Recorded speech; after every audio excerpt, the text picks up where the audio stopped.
वाली पे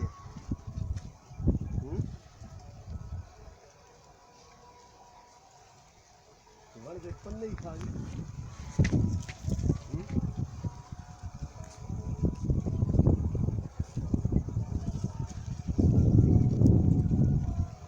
चिट्टी आंदी पई साफ आंदी पई हाँ वणा ते विच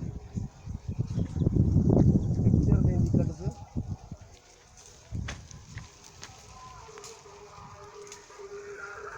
ये सी कुतरे में हर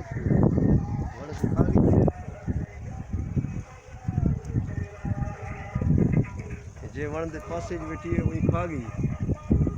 ये पासा थोड़ा बचल है वण से क्यों चंबड़ी पई है